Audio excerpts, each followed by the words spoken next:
बोलिए शासनपति भगवान महावीर स्वामी की। महसूस अगर करो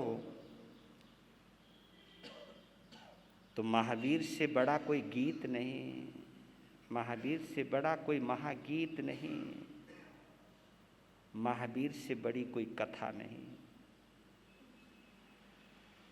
महावीर से बड़ा कोई प्रवचन नहीं।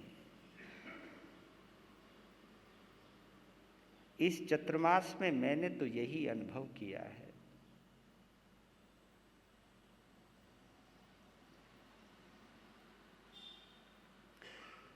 मैं इस आंगन का उपकार मानता हूं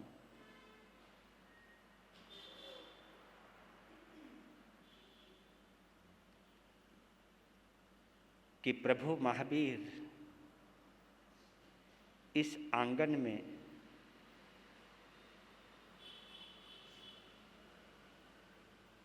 इस कदर जुड़े हैं या उतरे हैं, चाहे शब्दों के रूप में, चाहे वक्ता के रूप में, चाहे श्रोता के रूप में, लेकिन कृपा है प्रभु की। इतने लंबे काल तक मैंने कभी महावीर को नहीं गाया। महावीर के सिद्धांतों पर प्रवचन किया है क्योंकि वो हमारा धर्म भी है, हमारा कर्तव्य भी है।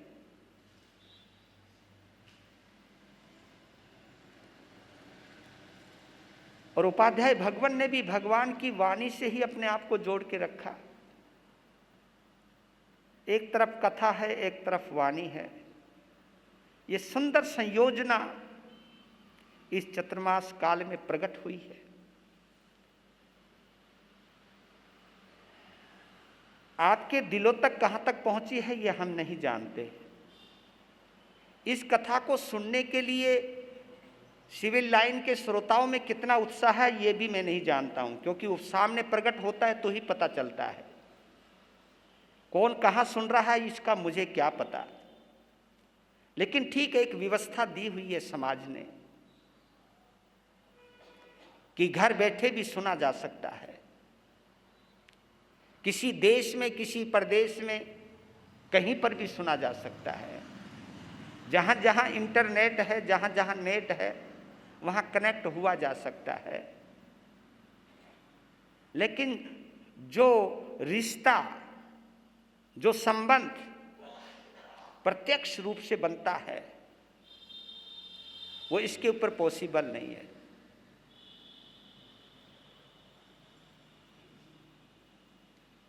ये एक केवल मजबूरी का नाम है। दूरी मजबूरी कहलाती है, लेकिन नजदीकी भी दूरी बन जाए ये तो बहुत बड़ी मजबूरी हो जाएगी फिर तो।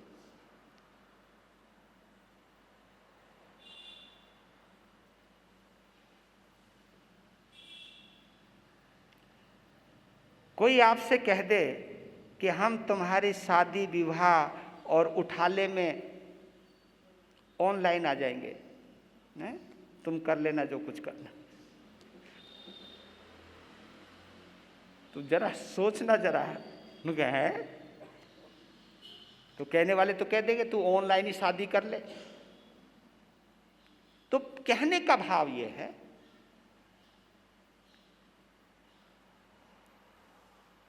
महावीर भवन में महावीर ने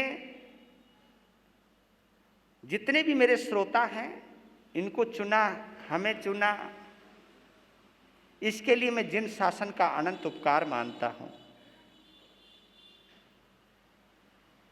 तो कल आप लोग सुन रहे थे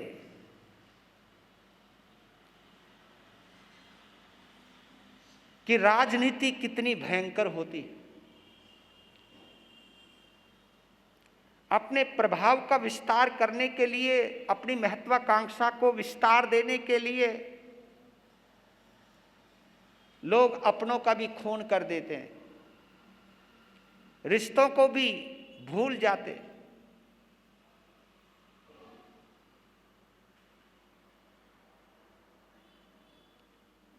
आपस में साधु साधु हैं, शतानिक और दधिवाहन। लेकिन दधिवाहन जिसको अपनी ताकत समझता था और कभी सोचा भी नहीं था, यही सोचता था दधिवाहन कि कभी मेरे ऊपर मुसीबत आएगी तो मेरा साधु भाई मेरे साथ रहेगा। लेकिन उसे यह नहीं पता था उसका साधु भाई उसके लिए मुसीबत बनकर आएगा। और ये युद्ध का इतिहास मैं देख रहा था कि 3000 सालों में 5000 युद्ध हुए। 3000 सालों में 5000 युद्ध हुए, जो बड़े युद्ध हुए हैं। आपके घरों में, प्रदेशों में जो झगड़े चलते वो अलग हैं, उनको तो गिनना ही नहीं।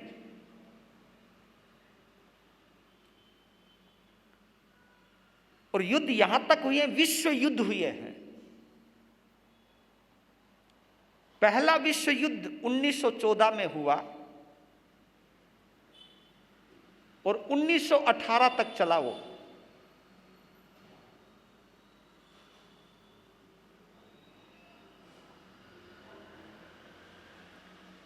इस युद्ध में जो मैं इतिहास पढ़ता हूं, 6 करोड़ लोगों ने भाग लिया और 85 लाख लोग मारे गए।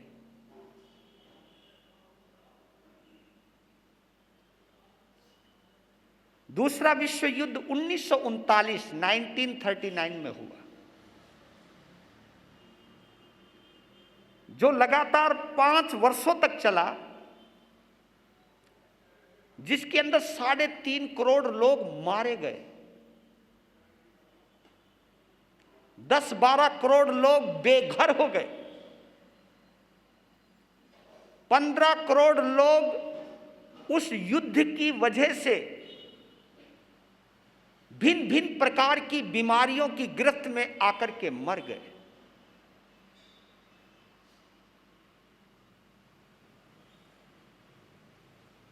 नागासाकी पर परमाणु बम गिराया गया। ये तो जापानियों की राष्ट्रभक्ति है कि वो बहुत जल्दी संभलने की कोशिश में जुट गए। लेकिन कहते हैं कि उस युद्ध की निशानियां अभी भी बाकी है। उस युद्ध के प्रभाव से आज भी कई जने वहां पर विकलांग बच्चे पैदा होते।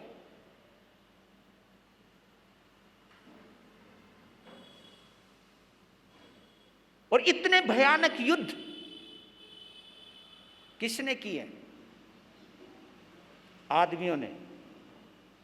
ये युद्ध जानवरों ने नहीं किए, ये युद्ध आदमियों ने किए। और आपने कभी गौर नहीं किया,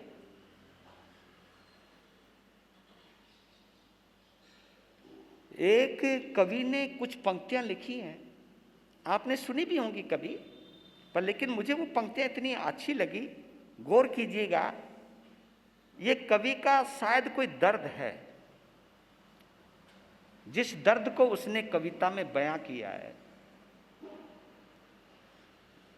कहता है कि आदमी की शक्ल से ही डर रहा है आदमी।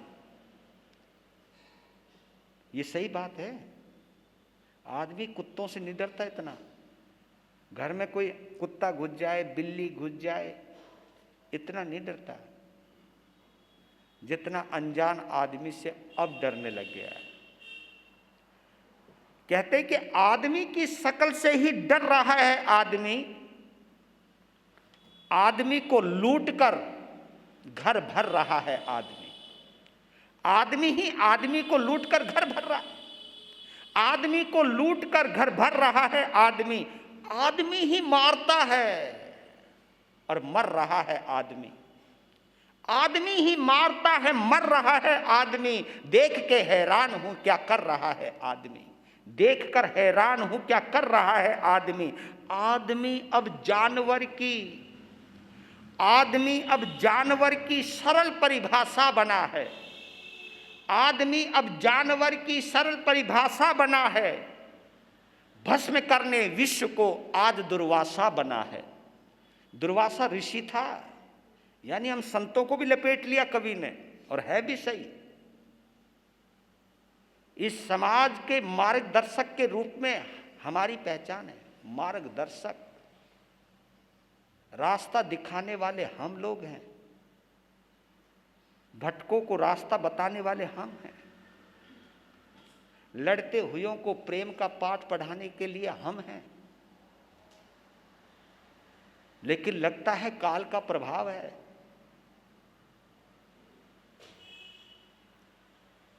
हम कहाँ लड़ने वालों को प्रेम का पाठ पढ़ाने के लिए संत बने थे, और कहाँ हम प्रेम से रहने वाले लोगों में भी नफरत का जहर डाल देते हैं। तो कवि ने दुर्वासा के रूप में संतों को भी लपेट लिया है। और इस चरित्र के लिए, इस आचरण के लिए अगर कोई भी कवि अगर संतों पर भी उंगली उठाता है, या संत अपने कृत्य की वजह से अपने ऊपर उंगली उठवाता है, तो इस साधु जीवन का सबसे बड़ा अपमान होता है। कि आदमी अब जानवर की सरल परिभाषा बना है, भस्म करने विश्व को अब दुर्वासा बना है। क्या जरूरत है राक्षसों की, क्या जरूरत है राक्षसों की चूसने इंसान को, जब क्या जरूरत है राक्षसों की चूसने इंसान को, जब आदमी ही आदमी के खून का प्यासा बना है। आदमी ही आदमी के खून का प्यासा बना है। क्या जरूरत है राक्षसों की। यानी अब भूत प्रेतों की जरूरत नहीं है हमारे लिए, अब आदमी भूत प्रेत है।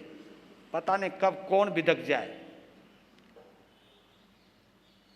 कब कौन खेल खेल दे, कोई पता नहीं चलता। और देखिए राजा शतानीक की महत्वाकांक्षा ने अंग देश को रोंद डाला। जिसके भरोसे था जो अंग देश,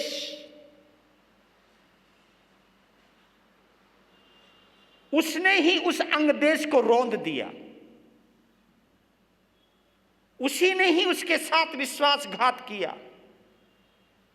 ये लीलाएं कब से चली आ रही हैं मुझे नहीं मालूम, लेकिन ये सब एक राजनीति का हिस्सा है। इसलिए राजनीति कभी कभी बहुत खतरनाक होती है। ये राजनीति कभी अपना पराया नहीं देखती। राजनीति जब महत्वाकांक्षा से जुड़ती है तो एक अच्छे भले इंसान को भी हैवान बना देती है। और कल आपने देखा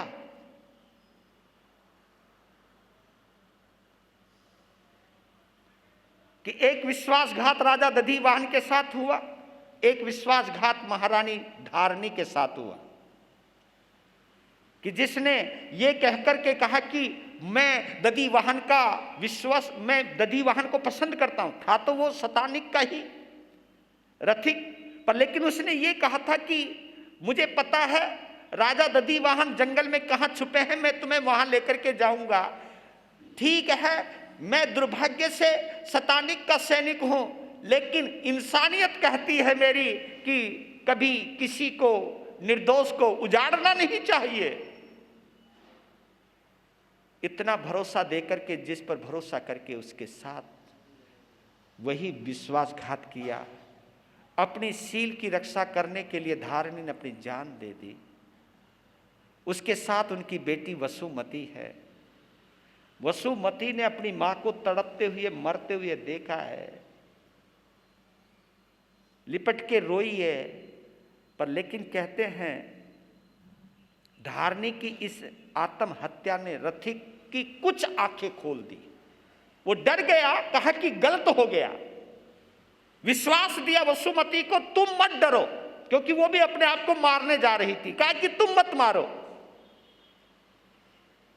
जो गलती मैंने तुम्हारी मां के साथ की है वो गलती मैं तुम्हारे साथ नहीं करूंगा, मेरे पे भरोसा रखो।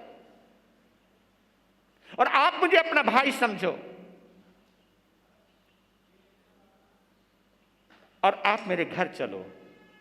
तो घर आया है, कल आपने सुना है, दरवाजा खुला है और रथिक की पत्नी ने देखा है कि उसका पति कुछ सोना चांदी माल ताल लाया होगा रथ में उठा करके, लेकिन जब देखा रथ तो खाली पड़ा है, रथ के अंदर एक सुंदर कन्या है। ओए होए, इतना गुस्सा आया, मन तो क्या था दरवाजा दोबारा बंद कर दूं इसके मुंह के ऊपर, लेकिन उसने कहा रुक। रथिक ने कहा रुक, क्यों? समझ गया था उसकी आंखें, क्योंकि आप लोग इनकी आंखों को जितना समझते होंगे या तुम लोग इनकी आंखों को जितना समझते होंगे तुम जानते होंगे। उसने कहा कि है कौन ये, क्योंकि पहला सवाल यही था, ये है कौन? कहा कि ये मुसीबत की मारी है, इसका सब कुछ लुट गया, केवल परोपकार की दृष्टि से इसको मैं अपनी बहन बनाकर लाया हूं, प्लीज इसको घर में ले लो। मैं इसको वचन दे के लाया हूं, मैं अपनी बहन बना के लाया हूं, और मैंने इसको कहा है कि तुम्हारी भाभी मेरे से भी अच्छी है, आप मेरी बात का लिहाज रख लो। कहा नहीं, मान जा, क्योंकि ये होम मिनिस्टर की इजाजत के बिना तुम भी जोश जोश में कभी वादा कर जाते हो तो मत किया करो, पहले मिजाज को देख लिया करो। कहा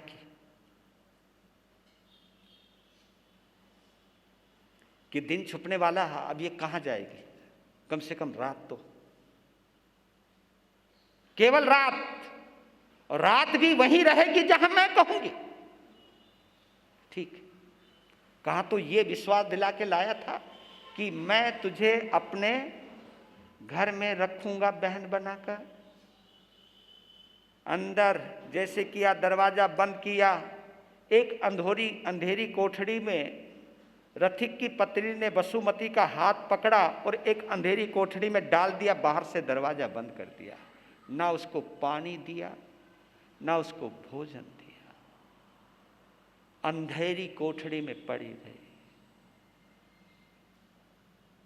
उसे सब याद आ रहा है, उसकी मां का मरना, पिता का उजड़ना, नगर का उजड़ना, महल का छूटना, लोगों की चित्कारें, लोगों का खून खराबा, वो सब उसकी कानों में गूंजने लगा।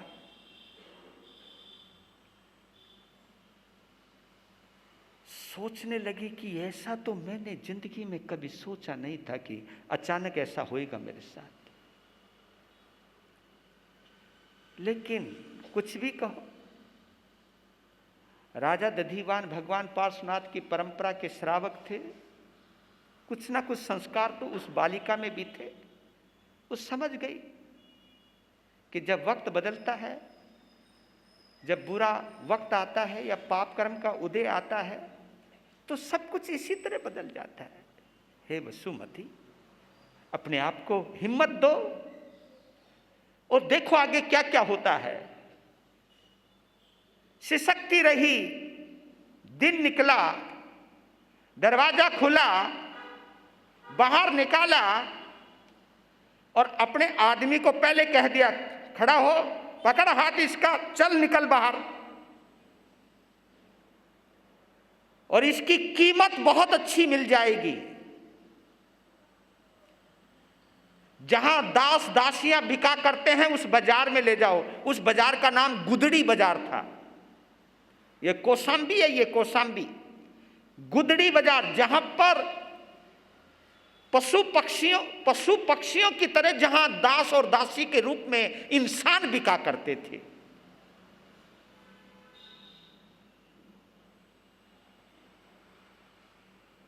बेचारा मरता क्या नहीं करता। कितनी दहशत है तुम्हारे, हैं? मानना पड़ेगा। और कहते हैं, अब पता नहीं, मैं इस पचड़े में ज्यादा पढ़ना नहीं चाहता हूं, लेकिन इतना कहता हूं,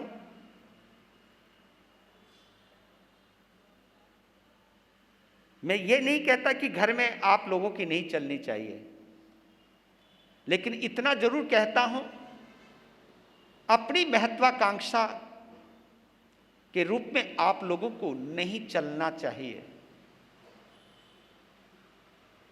कहीं ना कहीं किसी ना किसी दर्द को समझना चाहिए। एक बार हुआ था, पता नहीं ये चुटकुला है असलियत है क्या था पता नहीं, कहते कि एक बार दांतों के डॉक्टर के पास एक पेशेंट गया, दांत टूटा हुआ। पूछ लिया ये दांत कैसे टूटा? बोला रोटी कठोर थी, रोटी कठोर थी।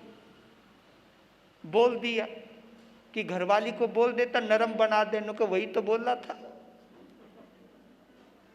वही तो बोल रहा था कि जरा रोटी नरम बना देती। फिर क्या हुआ ना, कि बेलन आया, रोटी तो नरम नहीं बनी पर दांत जरूर टूट गया। पर लेकिन जहां भी ये ऐसी अकड़नबाजी चलती है, वो कहीं ना कहीं घर टूटेगा। घर अगर बसाना है तो प्रेम और मोहब्बत से बसाओ, जहां एक दूसरे की फीलिंग को हम महसूस कर सकें, ऐसा घर बसाओ। ऐसा घर बसाने को ही हम गृहस्थ धर्म कहते हैं।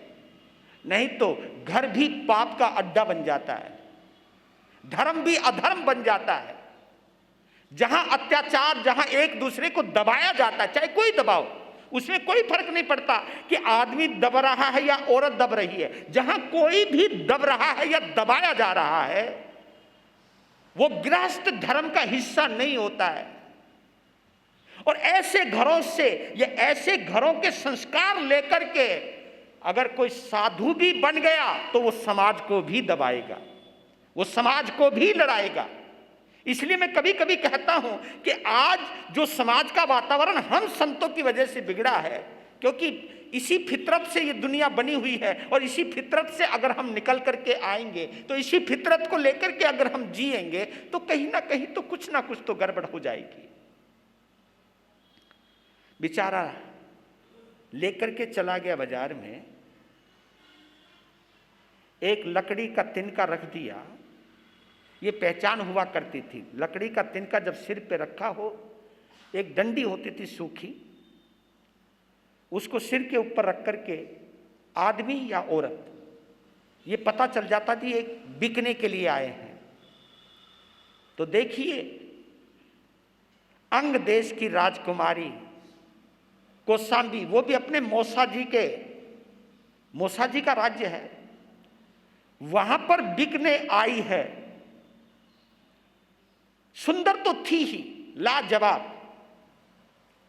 लोगों की नजर पड़ी, 1000, 2000, 3000, 4000 बोलियां लगनी शुरू हुई। लेकिन रथिक ने यह कह दिया, क्योंकि उसकी घरवाली ने कहा था 1 लाख मोहरों के बिना आना नहीं। कहा कि मुझे 1 लाख, 1 लाख, 1 लाख। लोग आते और जाते। उसी वक्त कौशांबी की एक प्रसिद्ध गणिका वेश्या अपनी कुछ सखियों के साथ बाजार से जब गुजरी और उसका नजर पड़ी उस नायाब चेहरे पर, खूब नायाब हुस्न पर, खूबसूरती पर, वो तो रुक गई वहीं। कहा कि रुको रुको, ये बिकने आई है? हाँ। कदम बढ़ा दिए, पहुंच गई। कौन है इसको बेचने वाला? रथिक ने कहा मैं।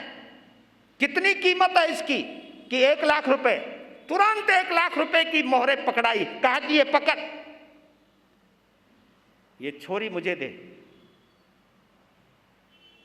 उनके हाव भाव, निर्लज्जता के कुछ लक्षण होते हैं। उनको ये देखा तो वसुमती डर गई। उसने रथिक की तरफ कहा हाथ जोड़ के, भैया मुझे यहां मत बेचो, मुझे यहां मत बेचो।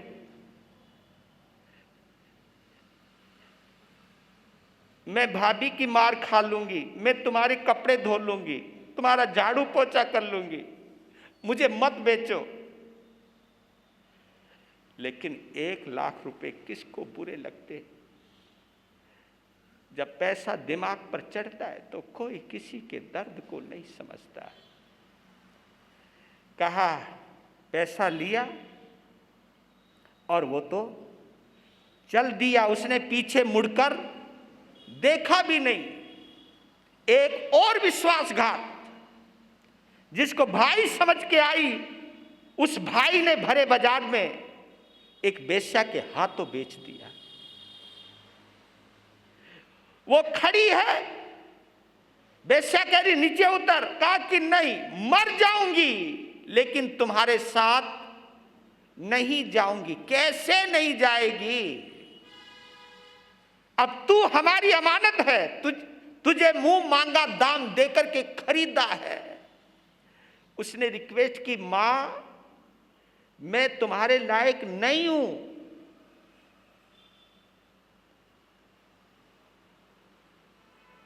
तुम थोड़ी देर रुक जाओ, कोई मेरी 1 लाख से ऊपर कोई कीमत लगाने आ जाए उसको दे देना, लेकिन मुझे मत लेकर के जाओ। गणिका ने अपने औरतों को कहा, पकड़ो इसको। उसको जबरदस्ती घसीट लिया और वो चिल्ला रही है, अरे कोई है, कोई है। उसकी दर्द में, उसकी आवाज में दर्द है, लेकिन पता नहीं लोग इतने इकट्ठे हो भी गए, लेकिन किसी ने उसके दर्द को महसूस नहीं किया।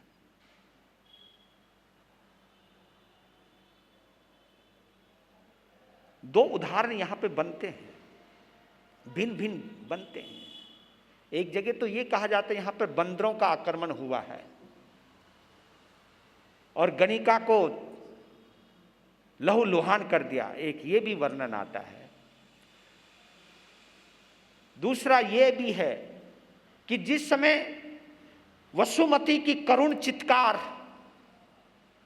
गुदड़ी बाजार में गूंज रही थी, उधर से कौशांबी का नगर सेठ धनावह चला आ रहा था। जब कानों में किसी के चिल्लाने की, चित्कार की, करुण पुकार जब पड़ी कानों में, बढ़ते हुए कदम रुक गए, उस भीड़ की तरफ गया, पूछा कि क्या मामला है। एक कहा कि ये मना कर रही है लड़की जाने को। किसने खरीदा? इस गणिका ने। तो जैसे ही सेठ की नजर पड़ी वसुमती के ऊपर, पता नहीं उसके अंदर वात्सल्य पैदा हुआ, प्रेम पैदा हुआ, प्यार पैदा हुआ, कुछ ही समझो। कहा कि ये तो देवी का रूप है, ये तो पवित्र कन्या है। तो एक जोर से आवाज दी धनावह ने, रुको। ऐसा नहीं कि उस धनावह को कोई जानता नहीं था, नगर सेठ है तो हर कोई जानता है। तो गणिका भी जानती थी सेठ धनावह को। कहा कि इसको क्यों ले जा रहे हो? कि खरीदा है इसलिए ले जा रहे हैं। जब ये जाना नहीं चाहती तो तुम क्यों ले जा रहे हो? कि खरीदा है इसलिए ले जा रहे हैं। अब इसके ऊपर कोई है कि जाना चाहे नहीं चाहे, हमने खरीद लिया। कितने में खरीदा? 1 लाख मोहरों में। कहा कि मैं तुम्हें 2 लाख देता हूं। 2 लाख पकड़ो, मुनीमों को बुला लिया, कहा कि पैसे दे दो इनको, और कहा कि जाओ तुम यहां। धनावह ने कहा, मेरी बेटी डरना नहीं, मैं तेरा पिता हूं।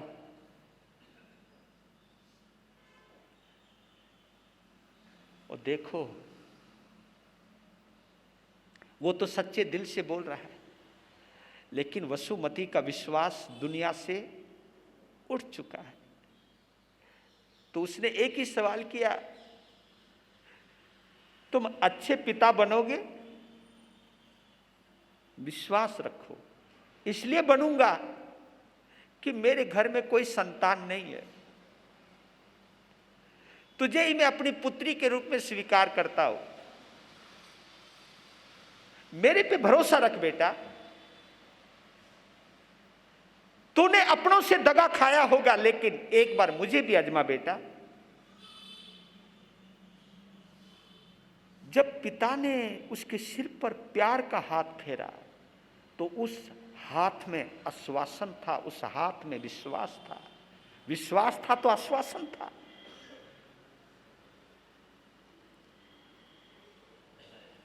बड़ी खुशी के साथ आज पहली बार उसे महसूस हुआ,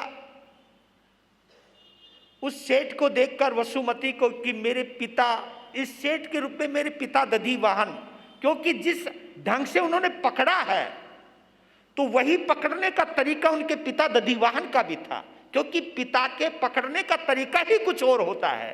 ये अंदर की फीलिंग होती है, अंदर की फीलिंग होती है। कौन किस ढंग से टच करता है, स्पर्श करता है, ये हमारे स्पर्श बतला देता है। छूने से ही पता चल जाता है कि हमारी भावनाएं कैसी होती हैं उसके अंदर। लेकर के दूर से आवाज दी, ओ मूला। मूला सेठानी है उसकी, घर में यही आवाज गुंजा करती थी, ओ मूला। मूला मूला, क्योंकि बेचारे घर में दो ही तो थे। वो ऐजी उजी तो क्या पता वो करते थे या नहीं करते थे। दरवाजा खोला, देख कौन लाया, कौन आया, कौन है? ये तेरी बेटी है, पली पलाई दी है परमात्मा ने। और शायद तुम्हारी कोख में कोई बच्चा इसलिए पैदा नहीं हुआ क्योंकि तुम्हारे लिए किसी और ने बच्चे को जन्म दिया था। एक बार तो मूला का दिल भी प्रेम से भर गया, उसको अंदर लिया, उसको प्यार किया, उसे भोजन कराया। लेकिन कमाल की थी वसुमती, क्योंकि उन दोनों ने मिलके पूछा कि बेटा तुम्हारा नाम क्या है, जबकि नाम नहीं पता उनको, नाम क्या है। उसने एक ही बात कही, पिताजी जिनको हम खरीद के लाते हैं ना, उनका खुद का कोई नाम नहीं होता। आप हमें जिस नाम से पुकारेंगे हम उसी नाम को स्वीकार कर लेंगे। अगर हम भरे बाजार में बिके हैं तो इसका मतलब है कि हमारा कोई माँ बाप नहीं है। और जब माँ बाप ही नहीं है तो माँ बाप का दिया हुआ नाम तुम्हें क्या बताऊं। अब तो जिस नाम से तुम पुकारोगे हम उसी नाम को स्वीकार कर लेंगे। तो 1-2 महीने के बाद वसुमती के तरीके को देखकर, उनकी सौम्यता को देखकर, उनके हंसने का ढंग देखकर, उसके प्रेम को देखकर, उसके स्वभाव को देखकर, एक दिन धनावह ने कहा, सुनो बेटा आज हम तुम्हारा नामकरण कर रहे हैं। आपको बतला देता हूं, ये चंदना नाम माँ बाप का दिया हुआ नाम नहीं है, ये चंदना नाम धनावह के द्वारा दिया गया नाम है। कि बेटा तुझे देख करके चंदन जैसी शीतलता का अनुभव होता है। तेरे यहां आने से मेरे घर में रोशनी नहीं, सुगंध भी भर गई है। और आपको बतला देता हूं, सभी सुगंधों में अगर सबसे बड़ी सुगंध है तो वो चंदन की सुगंध है। गंधे सुवा चंदन माहू सेठ, गंधों में चंदन की गंध श्रेष्ठ मानी जाती है। तो कहा बेटा आज से मैं तुझे चंदन बाला बोलूंगा और प्यार से बेटी चंदना बोलूंगा। ठीक है पिताजी। अब वो रहने लगी और घर के अंदर पहले मूला मूला मूला शब्द गूंजा करता था, अब बेटी चंदना, बेटी चंदना, घर में आते भी बेटी चंदना, जाते भी बेटी चंदना।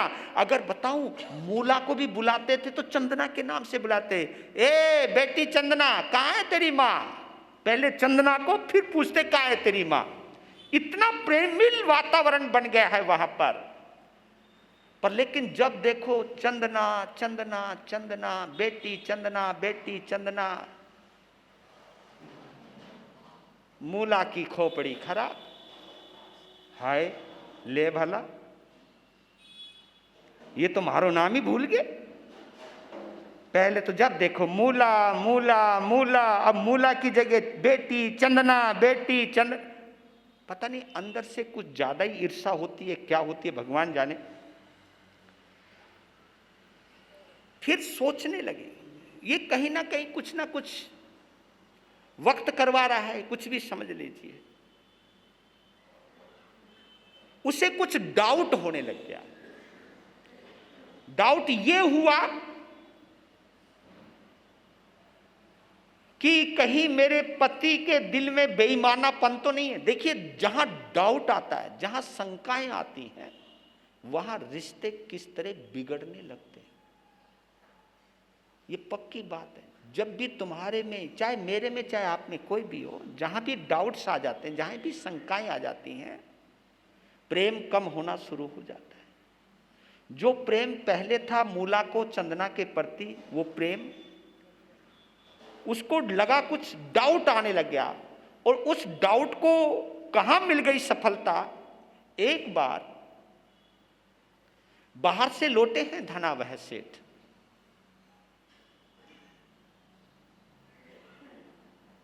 तो पांव में कुछ कीचड़ लग गया था। जैसे ही अंदर आए तो उसने आवाज दी, अपने घर के अंदर दासियां भी थी, दासी को थी, दास को भी आवाज दी, बेटी चंदना को भी आवाज दी, मूला को भी आवाज दी, चंदना को आवाज दी, मूला को भी आवाज दी, लेकिन कोई नहीं आया। तो आवाज सुन ली चंदना ने कि पिताजी आए हैं, पांव खराब हैं। फटाफट पानी का लोटा लिया और लेकर के सामने आ गई और अपने पिताजी के पांव धुलवाने लगी। जैसे वो पांव धोने लग रही थी तो उसके लंबे लंबे प्यारे प्यारे बाल नीचे पड़ रहे थे। तो उन बालों को प्यार में धना बहन ने उठा लिया और कहा, बेटा तेरे बाल गंदे हो जाएंगे, इतने प्यारे बाल हैं मेरे बच्चे के। ये बोला भी है उसने, लेकिन झरोखे से देख लिया मूला ने बाल। हाँ, अब जिसमें शंका हो तो वहां थोड़ा सा भी क्लू मिल जाए तो परिभाषा किताब तो फिर अपने आप ही लिख लेते हैं।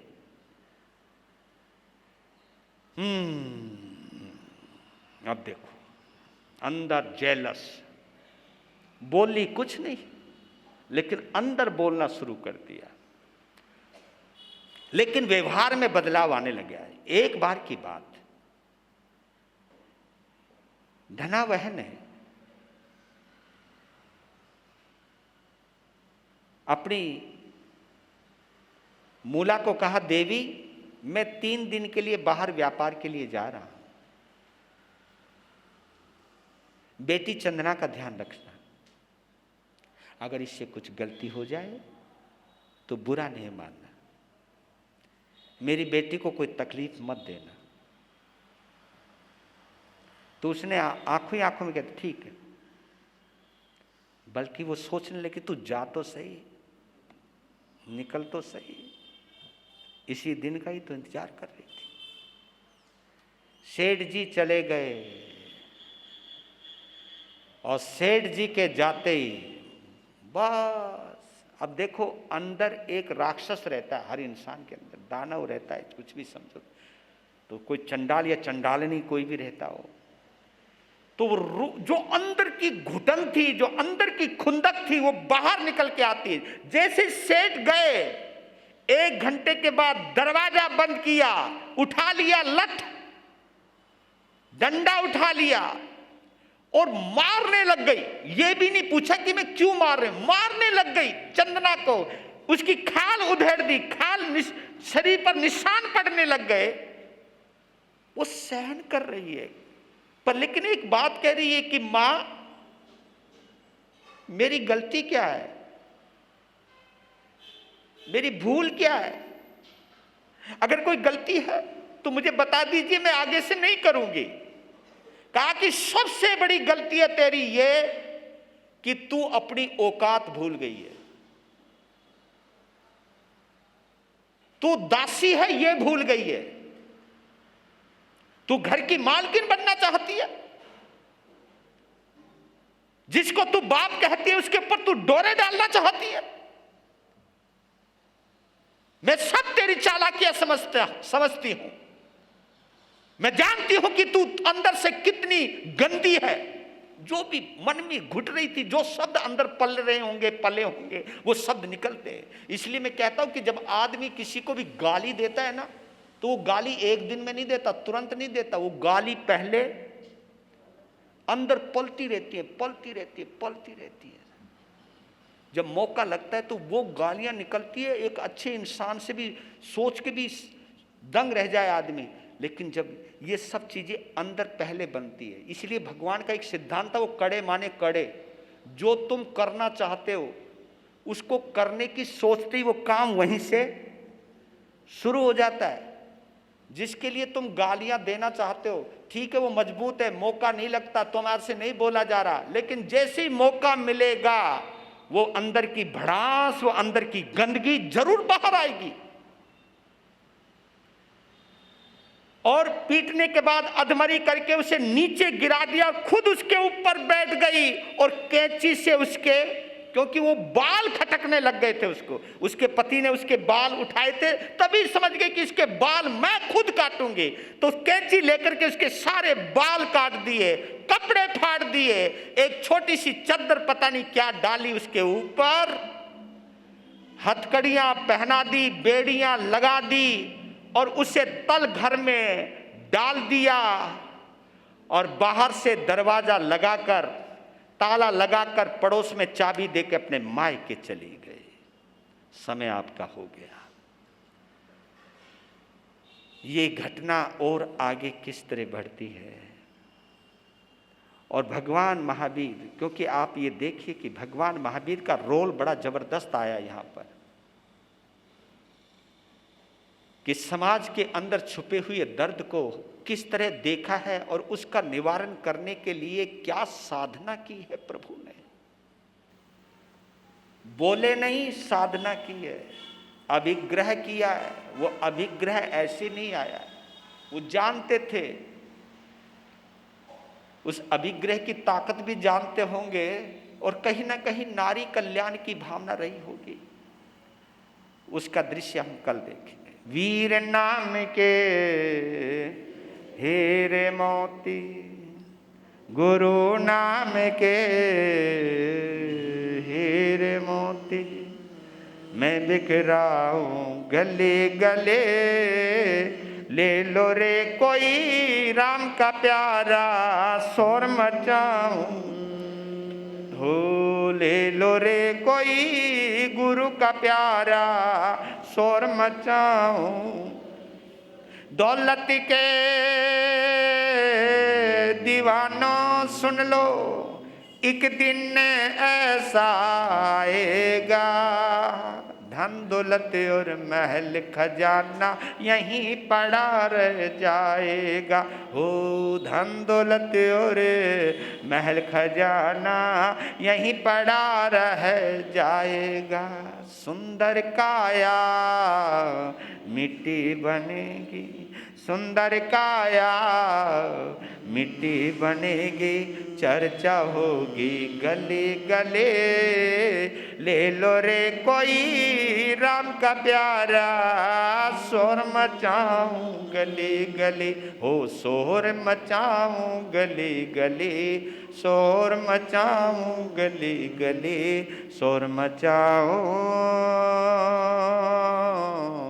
गले गले। बोलिए शासनपति भगवान महावीर स्वामी की।